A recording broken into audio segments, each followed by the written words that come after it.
Howdy, howdy, and howdy to you, partner. Welcome back to another episode of my favorite podcast. So today is part 2 of the 2-part little episodes mini-series that I'm doing where I'm breaking down my top 7 takeaways from the Garth Brooks documentary, The Road I'm On. I did a little surprise last time. I split it into 2. Wanted to make it very meta because the documentary is 2 parts, and I was like, you know what? I want to do the same. Also, it would have just made for a really long episode. I'm trying to keep these, around that 22, 25-minute mark or less, and so I was like, this is going to be a 45-minute episode. Why make one when I could make 2? So split it up. In episode 1, I actually really had so much fun making it. So if you haven't listened to it, go back, listen to that one first. And if you're listening to this episode, in case you're wondering, yes, I still have the cowboy hat on. But if you haven't listened to episode 1, part 1, I should say, go back and listen to that. I gave a bunch of the background as to why I love country so much, where it comes from. And I also shared the top 3, or the first 3, I shouldn't say top 3, that's wrong. The first 3 of the top 7 takeaways from the documentary. And those were, number 1, share your passion. Number 2, own your decisions and view them as choices, not sacrifices. I'm still struggling with saying that word, decisions. Hard, it's difficult. And then number 3, be intentional with the power you've been given. And if you want to learn some more about those or go deeper and you haven't listened to the first episode, go back. It's linked in the show notes. Thank you, Courtney. And you can go check that episode out.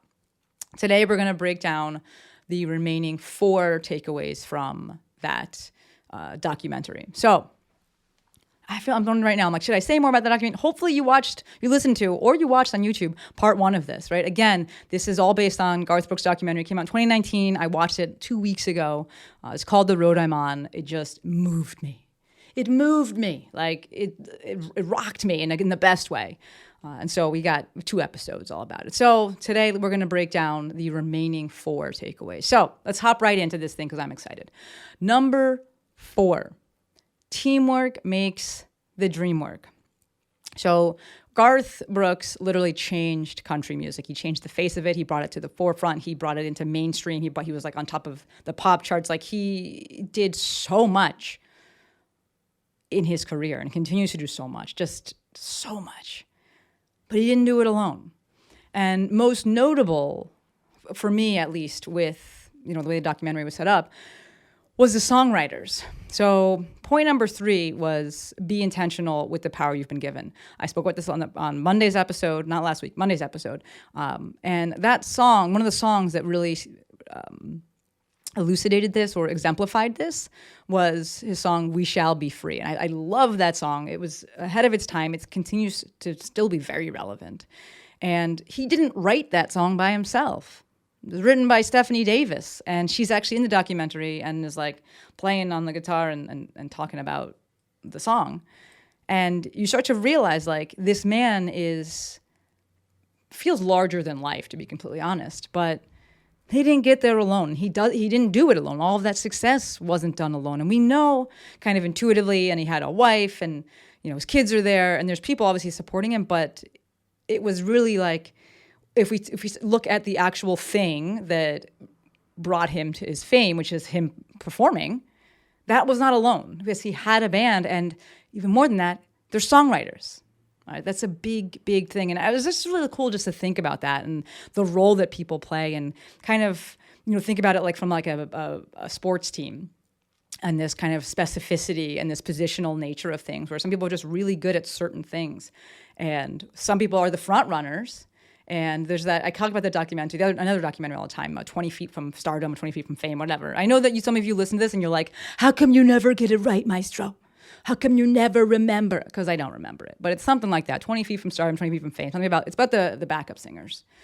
And that not everyone gets to win. Not everyone gets to be that front runner. And not that Garth didn't deserve to be front runner. Like he, in my opinion, he has it. He has something. There's something there, something special about him. But it takes a team, right? A whole ass team. And it was just most notable for me, most poignant, most salient with the fact that they have songwriters, right? One of his biggest songs, The Dance, was written by Tony Arata. And he talks about this in the documentary, how Garth actually heard Tony perform it at, I don't know if it was an open mic or whatever the situation with circumstances were. And Garth said that he went up to him afterwards and said, hey, if I ever cut a record, that song needs to be on it. I want that song to be on it. And it's wild because you're like, Garth was going to write that fucking song. He breathed life into it. And they show kind of how the song was made. So it's the same song. He didn't like grossly change everything, but the introduction, the way it makes it feel like a story. And even that, like Garth didn't come up with, there's like an opening initial part of the song. Garth didn't come up with that. He was in the studio and the piano player, they had like gone and seen a movie the night before, or I don't know, something like that. And there was a scene where there's horses running across snow. And Garth was like, I want a feeling like that. And then the dude sits down at the piano and is like, and plays. And then they got an intro to a song. And it wasn't Garth that did it. Right? It takes a team and everyone having their specialties and leaning into that. One of my other favorite songs from Garth Brooks, Shameless. You know who wrote that song? Billy freaking Joel. Like, what? There's video footage in the documentary of Garth Brooks and Billy Joel's at the concert playing. He's playing the piano, and Garth's like on the piano like with a guitar. Like, it takes a team. The takeaway here, you don't have to do it all alone. Like if you want to apply this to your own life and your own successes and things like that, your own journeys, you don't have to do it alone. And quite frankly, you cannot. And I'm also talking to myself with this. It has been such a growth process, a process of growth, bringing a team on and having people do things and leaning on other people and really welcoming in other people's strengths. And I'm thinking about my team, with Lex and Courtney and Joe. And it's been incredible having them around. And you cannot do it all alone. You will not get to the top alone. During COVID, I put up a picture of redwoods. And because they just kept popping up, and they weren't like physically, popping up, metaphorically popping up, and also like on Instagram popping up, and just kept hearing it. And so I was like, looked into it, and then I did a post about it. And my brother Justin, who I've had on the podcast, if you can link that episode, thank you, Courtney. He slid into the comments with a phenomenal quote. I'm not gonna read the whole thing to you, but one of the parts that he said was, "No tree grows that tall by itself." And he went on to speak about the intricate network and how their root system, it doesn't go deep. The root system of redwoods actually grows very, very wide.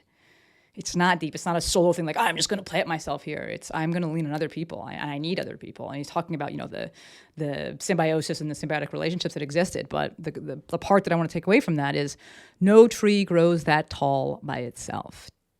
So point number 4, takeaway number 4, teamwork makes the dream work. All right. Point number 5. It's not about you. It's about them. Many of you listening to this may be creators, or maybe you're looking to grow an audience. You're doing something in the online space. You're looking to grow a following. And to me, this point right here is it, right? And we'll just take the second part of that. It's about them. Right? That's what I want you to take away from point number 5. It's about them. As Garth was talking about this, I was like getting emotional watching this because it just spoke to me. And it's something that I've felt in my bones since I had the opportunity to start teaching for Rock Tape back in 2015 and like be in front of an audience and people listening. Something that I just really have always leaned into with all the speaking stuff. And so Garth was speaking, I say Garth like I know him. First name basis. If you listen to the first episode, you heard how my grandfather did that with Johnny Cash and Willie Nelson. So I'm just going to keep on with it. But Garth was speaking about being an entertainer and saying that when you go on stage, it's not about what you want. Oh, hit the thing on the desk, sorry. It's not about what you want. It's about what they want. It's about what the people want and showing up and giving them what they want. And then he went on to say, the luckiest entertainers, a select few, exactly what they want to give is exactly what their people want. And you get that match. It doesn't happen for everybody. It happened for Garth, clearly. But I'm just thinking back to sitting there and watching the documentary. If you're watching this on YouTube, you see, like, I have my eyes closed right now. It's like this documentary was just so powerful to me. It's about them. Right? It's about giving people what they want. And the few lucky ones, the few luckiest entertainers, Exactly what they want to give is exactly what the people, the audience, want to hear.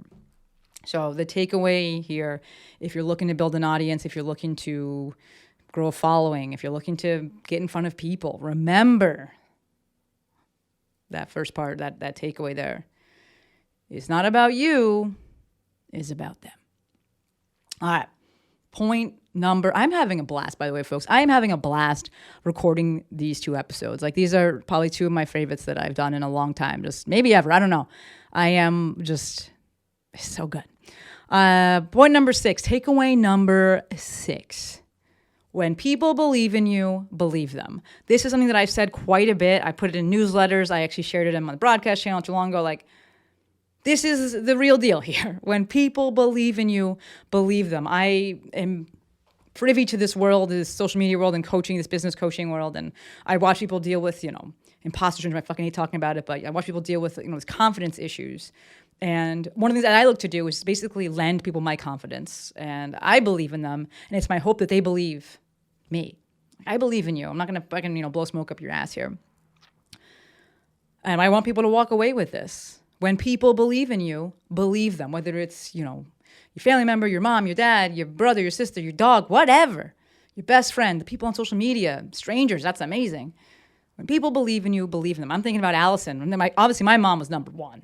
That goes without saying. But I'm thinking about Allison Evans, and she believed in me, and I fucking rode that rocket ship. I was like, all right, we're going to do this. So Garth Brooks, in the documentary, he tells about how the people in his hometown raised money for him, because he was like a local legend at this point, like playing places, and like he's being Garth. He's already, so you probably could have stayed at that level and been like, this is just my life, and like he's not going to be, massive star, but like that level of success seemingly would have been like really a big deal for most people.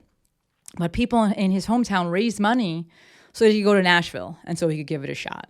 And he goes to Nashville and he realizes like the bureaucracy of things, basically. And he's like, whoa, I don't know if I'm ready for this, because he actually talks about money and how someone came into the office where he was like getting interviewed or getting talked to, and the person was like asking for like a small amount of money, and Garth was like, what? Like, I make that in a night. And it was like $1,000, folks. It wasn't like $10,000 or anything crazy. But Garth was like, I make that in a night. And like, this guy's like begging for that. And like, whoa, like he's like, Garth was like, I thought I would just go to Nashville and they'd be like, here's $1 million and like, just go sing. And so when he realizes it isn't what he thought it was going to be, he goes back home, actually. I believe it's Oklahoma. And he hides, actually, when he goes home. And he hides out because he feels like he let people down. But when he like comes out of hiding and he goes and he plays again, no one asks him for the money back. And what they do ask, what is one of the people, one of his friends ask is, so when are you going back? There was no like, I knew you couldn't fucking do it. No, they believed in him. And they actually created tangible evidence. They gave him money, right, of that belief. So the takeaway that I want you to take away, when people believe in you, believe them. Don't deny it. Don't give pushback. Don't ignore it. Listen, thank them, and then lean in. All right, 7th and the final point, the final takeaway from this amazing documentary. Make people feel something. Make people feel something. This is something that I have spoken about ad nauseum, or I spoke about ad nauseum when I was teaching my movement stuff, my PT stuff, and looking to help people get buy-in from their clients. And I'm just like a little caveat, a little aside here. I realize that with every takeaway that I'm doing, I'm like, I was talking about this, and like kind of relating it to like my past experiences. This is why this documentary was so poignant for me, because I'm like, yes, confirmation bias, hold up a mirror, reflecting things, whatever. Like very much able to see my own story in things he's saying at a much smaller scale, but still, and I'm just like, holy shit, this thing spoke to me. So point number 7, takeaway number 7, make people feel something. I spoke about it before. I've spoken about, when I was teaching, and we're talking about getting buy-in from your clients. But the main thing here is that if you're looking to reach people, if you're looking to have an impact, if you're looking to have people listen to you, if you're looking to leave your mark, you got to make people feel something.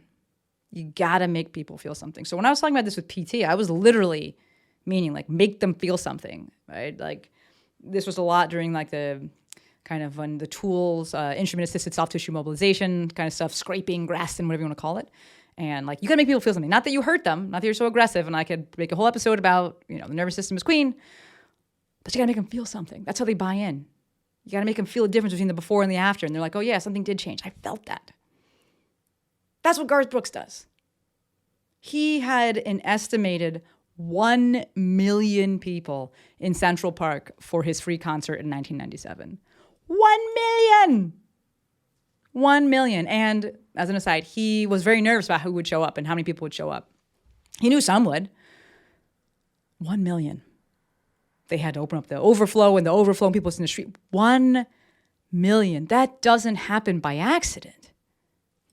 It doesn't. He makes people feel something.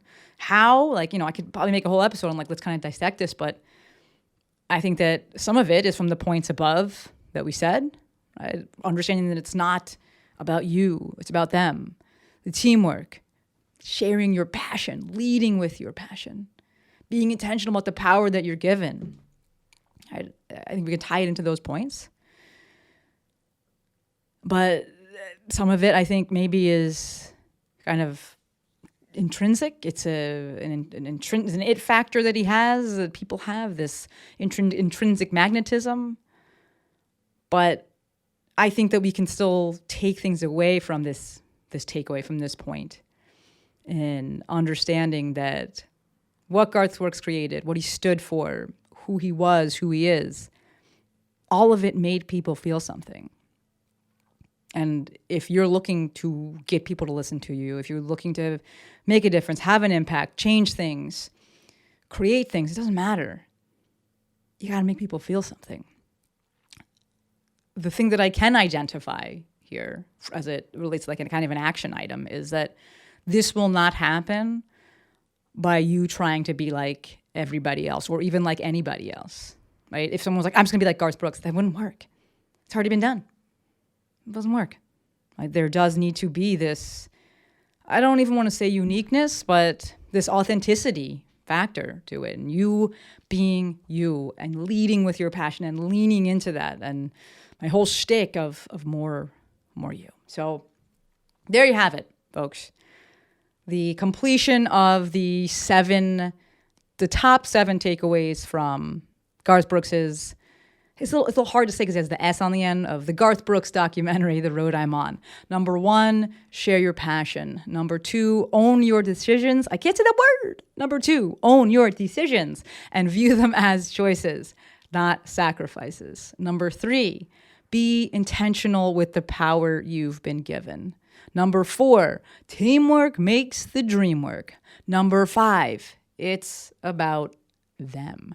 Number 6, when people believe in you, believe them. Number 7, make people feel something. I hope that you felt something listening to these episodes. These past 2 have been just so fun for me to create, and I'm just like, this was great. I am endlessly appreciative that you listened, and hopefully you went and watched the documentary. If you haven't, we'll link it again in these show notes and you can check it out. But I do have a CTA, a call to action today. And that is, I would love to know your favorite Garth Brooks song. I know a bunch of you listen to country music. Let me know. Text me, 310-737-2345. Shoot me a DM at The Movement Maestro. Don't email me. Please don't ever email me. But I'd love to hear, what's your favorite Garth Brooks song? Mine is Lonesome Dove. It's from his Rope in the Wind album. It's long. It's a story. I love me a good story. You can't find his songs online. He's not streaming stuff, but I will link, Courtney will link, thank you. There's like a YouTube video that's like him, but there's people talking, but it's the closest thing. It is him. The other ones are just all covers, they're not actually him, so at least you can hear it. Then you can go check out the lyrics yourself. But that's all I got for you. Really, really, really grateful for you tuning in, you're watching, you're listening, and this episode, these past 2 episodes are really special to me, so thank you. Until next time, friends, Maestro.